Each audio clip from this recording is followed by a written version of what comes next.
Hello everybody, today we're going to be rewiring this Holophane Pendant light. Now I've had this thing for quite a while. I ended up digging it out of the dumpster at work, well actually the metal recycling dumpster. It looks like they just took it down from the ceiling and cut it right from its wires. As you can see, it has a ball joint here so that it can be mounted at different angles on the ceiling, which is very nice, and it always helps it hang straight down. And of course this end has the socket. So you can see inside the old Holophane sticker there. Then I think these are some type of union stickers here. And of course the porcelain socket, which looks pretty thick, so I suppose it could support a pretty high wattage incandescent bulb. You'll also notice these vents here as well. Maybe that's for a globe that doesn't have a open bottom on it, but I think it's mostly for allowing ventilation of the heat of the lamp to, escape without causing too much, I guess, heat, causing the socket to get old or something like that. It allows the heat from the incandescent bulb to escape, basically. So I don't know what type of globe it had on it, because all of these that I find that are still in use don't have globes on them. So they're just bare bulbs at this point, and there's not many of them still in use. So pretty neat to find this in the metal recycling dumpster. But what I'd like to do today with it is install this cord on it. This is a 15-foot lamp cord picked up at Goodwill. Of course, you can still buy these things at a home improvement store, for example. But since I finally got around to getting a cord, I can finally wire this thing up. So obviously I'm not going to wire it to these wires here. There has to be terminals within this socket inside, because I'm sure that's where those other wires go. So we're going to try taking this apart. Let me bring this up a bit more so maybe we can get a better angle. But I'm thinking that if we undo those two flathead screws, we should be able to take the socket out. Now, I hope that's what will happen and not actually, make the whole assembly of the socket fall apart. I'm sorry you can't really see it very well, but the camera's kind of in the way. Looks like we're loosening it up pretty good. I think that's it. Okay. Oh, interesting. So, there you can see how the socket is wired, and it looks like it uses these two screws to complete the connection of the socket. So that's pretty cool. That's an interesting design. I wouldn't have expected that one. So I think what I'll do now is let's undo the two wires that are going out the top. Now, I don't know if these have stops on them. Yes, they do. Of course, you don't have to take them out that far, but I was just curious if there was a stop on the screw or if it would just come all the way out. Now, let's see here. Yeah, that's not going to work so well. So, let me set this down for a second, and I'm going to grab the needle nose pliers so we can get down in there. Maybe if I do it from the side here.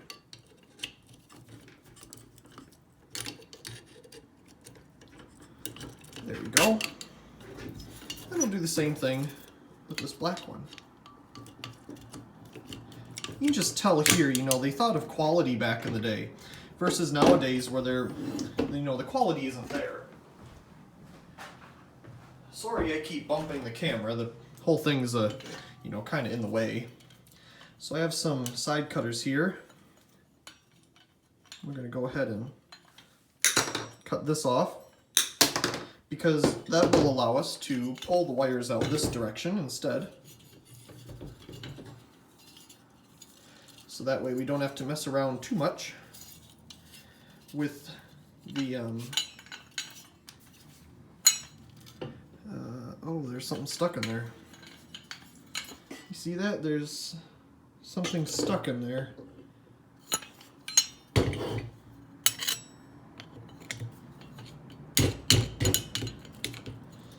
Something's stuck in there.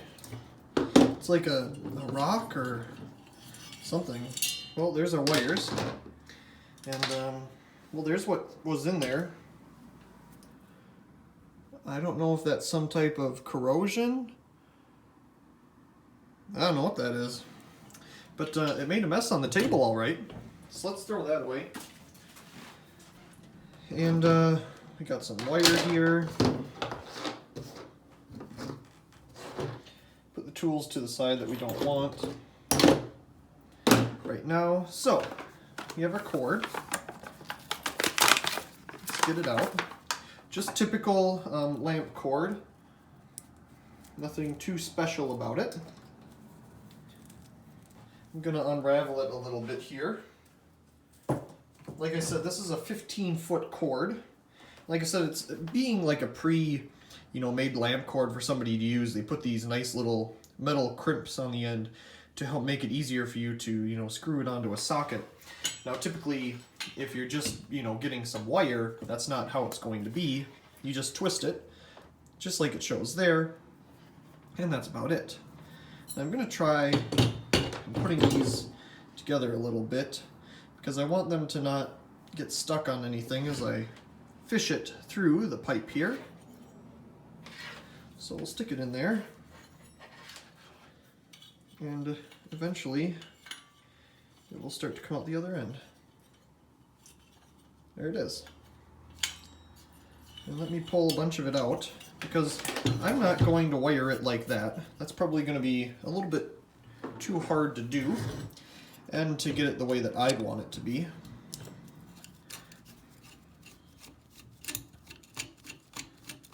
So let's unscrew 2 more screws here. This socket is just such good quality. It'll make a very cool pendant light. So there we have the base of the socket, which you can tell is quite dirty. Nice porcelain on the other side though. Let me wipe my hands off on something. Try to get some of that dust from over the years off of it. And you can see we have some type of a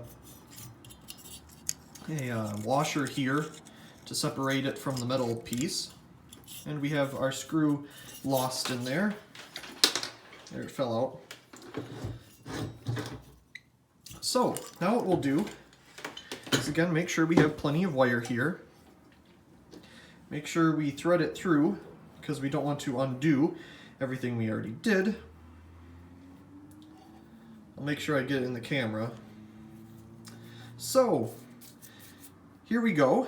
This is the ribbed side of the wire. It is the neutral. It goes to the silver side here. This, that is not the ribbed side of the wire. You can see there's no ribs on it. It's very flat. That is the positive side. So you could say the hot and the neutral, or the positive and the negative, whatever.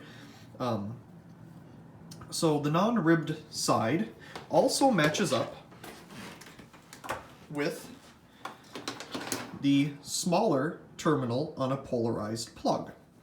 The ribbed side matches up with the polarized terminal. So again, you have positive and negative, or hot and neutral. Whatever you want to call it. Doesn't matter to me, as long as it's wired correctly.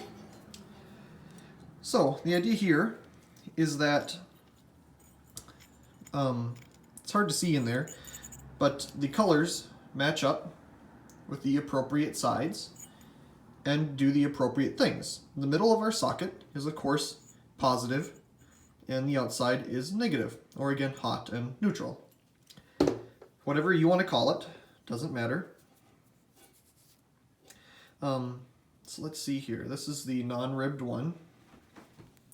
This is the non-ribbed one. And remember what way the screw turns, because you're going to want to loop it in that direction.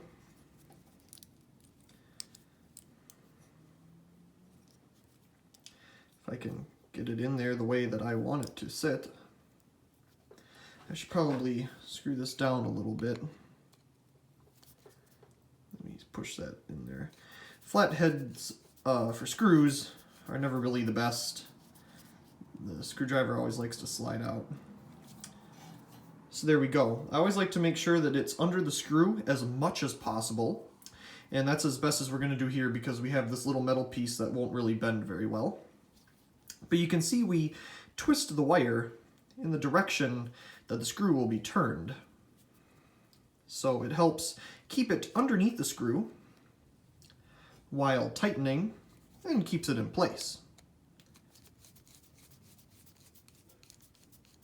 You can see it wants to come out a little bit, and that's because, as you can tell, I got a little bit of the insulation of the wire under the screw as well, so that's getting caught. So now that I kind of took that out, we should be able to get everything back under the screw without a problem.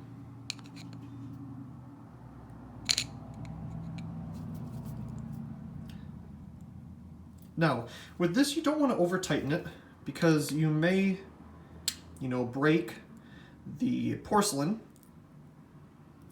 or you may strip the screws as well. I do like to go back and make sure that they are snug at least, so good. And let's make sure this one. Good. So, again, verify that you connected it correctly. We have the smooth side to the copper looking one, and the ribbed side to the silver looking one. And they don't come out. So, obviously it'll line up with the silver screw on the silver side and the bronze or whatever looking screw brass on the other side. So now that we have that wired up, let's go ahead and feed our wire back again into our socket here, or our housing for the lamp. Every socket is different. This one's obviously pretty old, so it might not apply to whatever you're doing.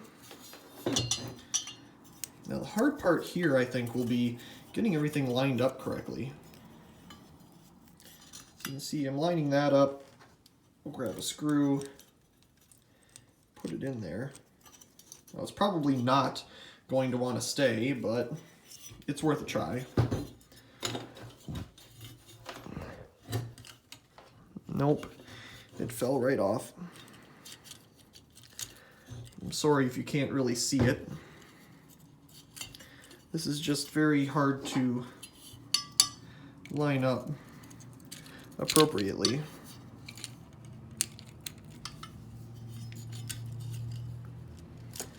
I'm trying to do 3 things at once.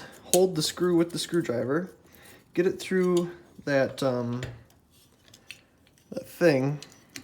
washer looking thing, and then screw it in.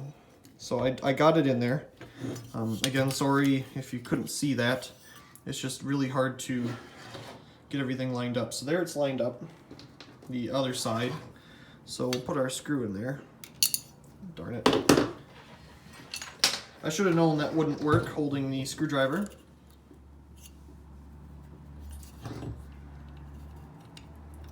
But I thought I would try anyway.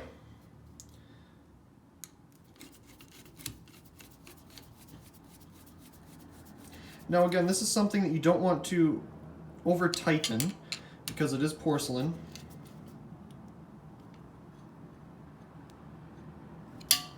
So there, we have it wired up and it's all good. Now we will take our socket here and again, look at the side. We know that the middle contact of the bulb is the positive and the shell is the negative.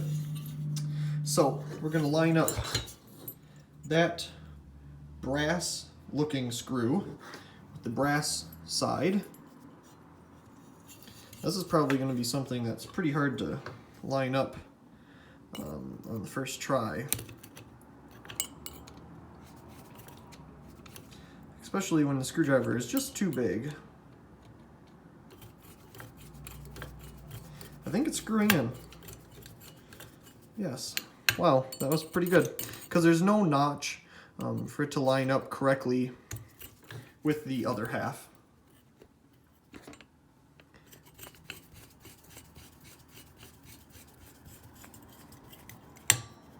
There. It was sitting on a shelf.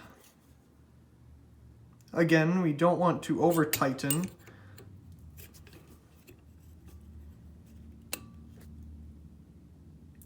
Just snug it up a little bit. So there, we're pretty much done, really. Let me grab some type of a bulb here. I want to find something that would be kind of correct for what this is. Looking around, you know, I don't really see one. You know what? This is the closest thing that is by. So we'll use this neat IKEA CFL here. I know that's not really appropriate for this fixture at all, but it'll work for testing purposes. So we'll let it sit there, and with our nice long cord, I can plug it into the outlet way over here. Let's see if it turns on. There we go. Very cool. Yep, and I'm not getting shocked or anything, so it's wired up good. Now you may be asking, well, why didn't I get rid of all of this? Or this, or just put a whole new pipe on it, you know, or get rid of some of this corrosion. Well, I actually like that. It kind of gives it its age. It gives it the history of the fixture, where it was from, you know, things like that. So that's pretty cool. I don't know if I'll ever put a globe on it. Maybe I'll find just a cool, you know, the Edison style bulbs are a pretty common thing to put in these older fixtures. Of course, a lot of these fixtures are reproductions sold in designer stores. But these genuine older fixtures are the real deal. Anyway, I really do hope you enjoyed this little video of rewiring this Holophane pendant light. Also, please comment, rate, and subscribe, and thank you very much for watching.